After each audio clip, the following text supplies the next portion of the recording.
Donc la langue est le volant de la vie. La langue est le volant de l'esprit. La langue est le volant de l'âme. Quand Satan veut diriger ta vie, il ne te poursuit pas en songe. Il te donne des informations que tu dois répéter. Ce que Jacques dit ici est très fort. Il dit que quelque chose peut sortir de l'enfer, venir dans la bouche de quelqu'un et puis enflammer toute une communauté. Enflammer le cours de la vie. Ça veut dire que la vie était normale, on était en paix, et puis un coup ça chauffe. Ça veut dire que quelqu'un peut avoir une vie normale, une vie tranquille. Et puis une langue va commencer à faire des choses. Et tout sera enflammé, tout sera détruit. Il dit un petit feu, une petite rumeur peut détruire toute une forêt. Écoutez-moi. Une forêt, c'est quoi? C'est un ensemble d'arbres qui vivent en communion fraternelle. La forêt, c'est quoi? C'est des arbres qu'on a plantés l'un à côté de l'autre, qui partagent leur journée, qui partagent leur nuit, qui vivent côte à côte malgré leurs défauts. Certains arbres sont penchés, certains arbres ne portent pas de fruits, mais même l'arbre qui n'a pas de fruits continue de rester à côté de l'arbre qui a des fruits. La forêt, c'est l'image de l'église de Jésus.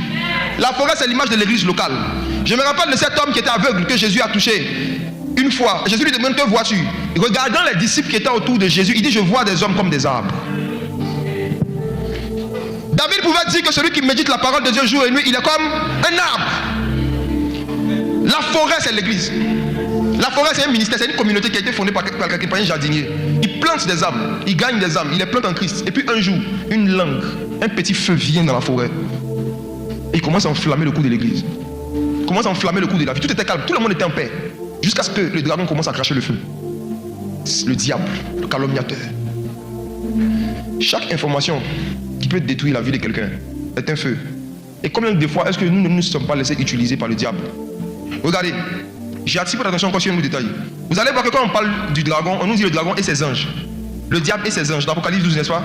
Le mot ange signifie quoi? Messager. C'est tout, hein. Les messagers, c'est ceux qui relaient les messages de quelqu'un. C'est tout. Donc quand on nous dit le diable et ses messagers, le calomniateur et ses messagers, ça veut dire que le diable invente des informations. Oui, il répand des informations qui sont des feux qui peuvent enflammer, détruire des vies, détruire des âmes. Mais ce n'est pas lui-même qui parle, hein. Il donne l'info à quelqu'un qui publie, quoi. Satan, qui a déjà entendu la voix du diable ici? Le diable ne parle pas, hein. Il a ses anges. Il a ses messagers. Il a des gens qui relaient et qui publient, qui partagent ces informations qu'il donne.